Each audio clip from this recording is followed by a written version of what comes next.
اولین اتاقی که داشتم شکم مادرم بود. اولین غذایی که خوردم شیرم مادرم.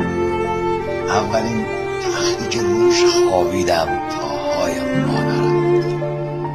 اولین آهنگی که شنیدم لالایی مادرم بود. اولین عطری که بو کردم زنم مادرم. اولین پناهم آغوش مادرم بود. اولین معلمم مادرم بود.